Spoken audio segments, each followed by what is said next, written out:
অবাধ সুষ্ঠু নির্বাচনের পরিবেশ সৃষ্টিতে বাংলাদেশের ওপর আরও নিষেধাজ্ঞা দেওয়ার আহ্বান। সমমনা জোটে অস্থিরতা ঠেকাতে তৎপর বিএনপি, আন্দোলনে ভিন্ন কৌশলে হাইকমান্ড। মনোনয়নপত্র নেননি আওয়ামী লীগের যে 10 কেন্দ্রীয় নেতা। এরপর থাকছে আরও 2 নেতাকে বহিষ্কার করল বিএনপি। কারা হরতাল অবরোধ ডাকল, দেখার সময় নেই বলেছে ইসি রাশেদা। সবশেষে দেখবেন নির্বাচন কমিশনারকে মার্কিন নিষেধাজ্ঞার বার্তা। বাংলাদেশের চলমান রাজনৈতিক ইস্যু নিয়ে আবার আলোচনা হয়েছে জাতিসংঘের নিয়মিত প্রেস ব্রিফিংয়ে, যেখানে বাংলাদেশে বিশ্বাসযোগ্য এবং অংশগ্রহণমূলক নির্বাচনের আহ্বান পুনর্ব্যক্ত করেছে আন্তর্জাতিক এই সংস্থাটি। জাতিসংঘের নিয়মিত প্রেস ব্রিফিংয়ে সাংবাদিকের এক প্রশ্নের জবাবে এই আহ্বান জানান জাতিসংঘ মহাসচিব অ্যান্তোনিও গুতেরেস মুখপাত্র স্টিফেন ডুজারিক। ব্রিফিংয়ে এক সাংবাদিক তার কাছে জানতে চান, বিরোধী দলের বিরুদ্ধে দমনপীড়ন এবং একটি রাজনৈতিক সমাধানের জন্য আন্তর্জাতিক সম্প্রদায়ের সহায়তা প্রত্যাখ্যানের মধ্য দিয়ে 7 জানুয়ারি নির্বাচনের শিডিউল ঘোষণা করেছে বাংলাদেশ সরকার। বাংলাদেশে অবাধ, সুষ্ঠু এবং বিশ্বাসযোগ্য নির্বাচন নিশ্চিত করার জন্য মহাসচিব কি পদক্ষেপ নিচ্ছেন সেটা নিয়ে ভাবছি। সরকার কি আন্তর্জাতিক আহ্বানকে উপেক্ষা করছে? জবাবে স্টিফেন ডুজারিক বলেন, বাংলাদেশে একটি শান্তিপূর্ণ, অংশগ্রহণমূলক এবং বিশ্বাসযোগ্য নির্বাচনের জন্য সব অংশীদার সরকার রাজনৈতিক দলগুলোকে যথাসম্ভব করার আহ্বান জানায়। বাংলাদেশের নির্বাচন নিয়ে কথা বলে আসা বিদেশিরাই শুধু নন, আন্তর্জাতিক বিভিন্ন সংস্থা এমনকি সংশ্লিষ্ট দেশিরাও বারবার অংশগ্রহণমূলক নির্বাচনের আহ্বান জানাচ্ছেন। আর অংশগ্রহণমূলক নির্বাচন বলতে যে দলীয় সরকারের অধীনে নির্বাচন না যেতে অনড় রাজপথের প্রধান বিরোধী দল বিএনপির অংশগ্রহণ নিশ্চিত করার কথাও বলা হচ্ছে, তাও বোঝা গেছে বিভিন্ন সময় দেয়া তাদের বক্তব্যে। নিউ ইয়র্কে জাতিসংঘ সদর দপ্তরে আয়োজিত প্রেস ব্রিফিংয়ে এক প্রশ্নের জবাবে মহাসচিবের উপমুখপাত্র ফারহান হক জানিয়েছিলেন, জাতিসংঘ বাংলাদেশে শান্তিপূর্ণ, গ্রহণযোগ্য ও সব দলের অংশগ্রহণমূলক নির্বাচন প্রত্যাশা করে। দ্বাদশ সংসদ নির্বাচন সামনে রেখে রাজনীতিতে চলছে নানা সমীকরণ। দল ভাঙা করার পাশাপাশি নতুন জোটেরও আত্মপ্রকাশ হচ্ছে। এ নিয়ে বিরোধী শিবিরে চলছে সন্দেহ ও অবিশ্বাস। বিশেষ করে 12 দলীয় জোট থেকে কল্যাণ পার্টি ও মুসলিম লীগ বেরিয়ে যাওয়ার পর সরকার বিরোধী যুগপৎ আন্দোলনে সমমনা দল ও জোটে অস্থিরতা বাড়ছে। এই পরিস্থিতি সমমনা জোটের দিকে আরও বেশি নজর দিচ্ছে বিএনপি। অস্থিরতা ঠেকাতে বসে নেই দলটির দায়িত্বশীল নেতারা। লোভ লালসার ফাঁদে পড়ে নির্বাচনে যেতে পারে জোটের শরিক এমন দলের সঙ্গে ঘনিষ্ঠ যোগাযোগ সহ নানামুখী তৎপরতা শুরু করেছেন তারা। আন্দোলনে থাকা একটি দলের শীর্ষ নেতাও এই প্রক্রিয়ার সঙ্গে যুক্ত রয়েছেন।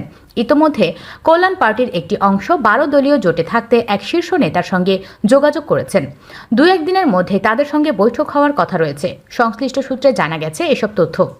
একাধিক নীতি নির্ধারক জানান, আন্দোলন থেকে সরে আসার কোনো সুযোগ নেই বিএনপির। আগামী সপ্তাহেও 1 দিনের বিরতি দিয়ে 4 দিনের অবরোধ কর্মসূচি দেওয়ার কথা রয়েছে। জনগণের সুবিধার কথা চিন্তা করেই সপ্তাহে 3 দিন বিরতি দেওয়া হচ্ছে, যদিও তফসিল পেছানো হবে বলে ধারণা করছেন তারা। দলীয় সিদ্ধান্ত মনোনয়নপত্র দাখিলের শেষ দিন পর্যন্ত এই কর্মসূচি টেনে নেওয়া হবে। পরে ভিন্ন কোনো কঠোর কর্মসূচি দেওয়ার প্রস্তাব রয়েছে। প্রস্তাবে অসহযোগ নাম দিয়ে হরতাল ও অবরোধ একই সঙ্গে পালনের কথা রয়েছে। এই কর্মসূচির মধ্যেই আবার নির্বাচন কমিশন ঘেরাও সহ সরকারি গুরুত্বপূর্ণ ভবন ঘেরাওয়ের কর্মসূচি আসতে পারে। নাম প্রকাশে অনিচ্ছুক বিএনপির স্থায়ী কমিটির এক সদস্য যুগান্তরকে জানান, অবরোধ হরতাল কর্মসূচিতে দলীয় নেতাকর্মীদের পাশাপাশি সাধারণ জনগণের ব্যাপক সাড়া পাচ্ছেন। আগামী কয়েকদিন চলমান এই কর্মসূচি রাখার বিষয়ে নীতিগত সিদ্ধান্ত রয়েছে। পরে আরও কঠোর কর্মসূচি আসবে। তিনি বলেন, সরকারের নানা চাপ এবং লোভে পড়ে হয়তো 2-1টি দল নির্বাচনে যেতে পারে। এতে করে আন্দোলনে কোনো প্রভাব পড়বে না, বরং যারা নির্বাচনে যাবেন তাদের নাম ইতিহাসে বেঈমান হিসেবে চিহ্নিত থাকবে। নির্বাচনে অংশ নিতে নানামুখী চাপের কথা ইতোমধ্যে বিএনপিকে কয়েকটি দল জানিয়েছে। সমমনা দল ও জোটের সঙ্গে যোগাযোগ রক্ষায় দলের এক সিনিয়র নেতাকে দায়িত্ব দেওয়া হয়েছে। সরকার পতনের এক দফা আন্দোলনে বিএনপির সমমনা প্রায় 39টি দল যুগপৎ রাজপথে আছে। এর মধ্যে গণতন্ত্র মঞ্চ, 12 দলীয় জোট, এলডিপি, সমমনা জাতীয়তাবাদী জোট, গণফোরাম, গণ অধিকার পরিষদের 2 অংশ সহ অনেকে রয়েছে। 28 অক্টোবর ঢাকায় বিএনপির মহাসমাবেশ পণ্ড হয়ে যাওয়ার পর সর্বাত্মক আন্দোলনে নামে এসব দল ও জোট। যুগপৎ আন্দোলনে না থাকলেও জামায়াতে ইসলামী একই কর্মসূচি ঘোষণা করেছে। এছাড়া অবরোধ কর্মসূচিকে সমর্থন জানিয়েছে ইসলামী আন্দোলন ও এবি পার্টি। বিএনপি নেতারা জানান, তারা সুষ্ঠু অবাধ নির্বাচনের জন্য নির্দলীয় ও নিরপেক্ষ সরকারের অধীনে নির্বাচন চান। তাদের মতে দেশের মানুষ এমনকি বিদেশিরাও এই দাবি গ্রহণ করেছেন। এখন ধৈর্য, সততা ও ঐক্যই হচ্ছে দলের প্রধান চ্যালেঞ্জ। এছাড়া রাজনীতি ও ভোটের হিসাব, এই দুই ফ্যাক্টর নিয়ে সামনে এগোচ্ছেন তারা। ভোটের হিসেবে ইসলামী দলগুলো একটি ফ্যাক্টর, যাদের মধ্যে বড় বড় দলগুলো দলীয় সরকারের অধীনে নির্বাচনে যাবে না। আর রাজনীতির ক্ষেত্রে বাম দলগুলো ফ্যাক্টর, যাদেরও বেশিরভাগ নির্বাচন যাবে না। সবাই আলোচনার ভিত্তিতে নির্বাচনকালীন সরকার চান। ক্ষমতাসীন দল মনোনয়ন চূড়ান্তের পর তাদের শরিক দলগুলোর মধ্য থেকে আরও কয়েকটি দল আন্দোলনে অংশ নেবে বলেও ধারণা করছেন নেতারা। নির্বাচন কমিশনার বেগম রাশেদা সুলতানা বলেছেন, নির্বাচনের পরিবেশ ভালো আছে, ভোটের দিনও ভালো থাকবে। কারা অবরোধ হরতালের ডাক দিল সেটা দেখার সময় নেই। আজ শুক্রবার 24শে নভেম্বর আসন্ন জাতীয় সংসদ নির্বাচন উপলক্ষে রংপুরের 4 জেলার প্রস্তুতি সভা শেষে সাংবাদিকদের তিনি এসব কথা বলেন। রাশেদা সুলতানা বলেন, নির্বাচনে ভোটারদের নির্বিঘ্নে ভোট প্রদানের পরিবেশ তৈরিতে আমরা কাজ করছি। আশা করছি নির্বাচনে পরিবেশ ভালো থাকবে, ভোটাররাও নির্বিঘ্নে ভোট দিতে পারবেন। অতীতের নির্বাচনী ইতিহাস অনুযায়ী দ্বাদশ জাতীয় সংসদ নির্বাচনে স্ট্রাইকিং ফোর্স হিসেবে সেনাবাহিনী থাকার সম্ভাবনা বেশি। বিএনপি জাতীয় নির্বাহী কমিটির সদস্য ও রাজশাহী জেলা বিএনপির সাবেক সাধারণ সম্পাদক মতিউর রহমান মন্টু এবং ঢাকা জেলাধীন ধামরাই পৌর বিএনপির সভাপতি দেওয়ান নাজিম উদ্দিন মঞ্জুকে দলের প্রাথমিক সদস্য পদসহ সকল পর্যায়ের পদ থেকে বহিষ্কার করা হয়েছে। শুক্রবার 24শে নভেম্বর দলটির সহ দপ্তর সম্পাদক মোহাম্মদ মুনির হোসেনের স্বাক্ষরিত এক বিজ্ঞপ্তিতে এই তথ্য জানা গেছে।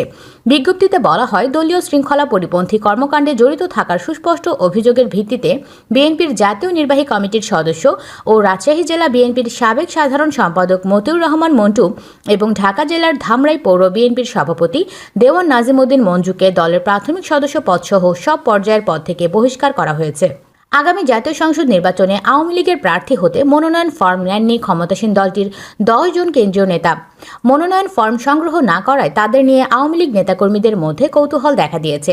দলীয় সূত্রে জানা গেছে, আওয়ামী লীগের সভাপতি মণ্ডলীর সদস্য ইঞ্জিনিয়ার মোশাররফ হোসেন, AHM খায়রুজ্জামান লিটন, সৈয়দা জেবুন্নেসা হক, কোষাধ্যক্ষ HN আশিকুর রহমান, শিল্প ও বাণিজ্য সম্পাদক সিদ্দিকুর রহমান, দপ্তর সম্পাদক বিপ্লব বড়ুয়া, উপদপ্তর সম্পাদক সায়েম খান, কার্যনির্বাহী সংসদের সদস্য নুরুল ইসলাম ঠান্ডু, বেগম আক্তার জাহান ও তারিক সুজাত মনোনয়নপত্র তোলেননি।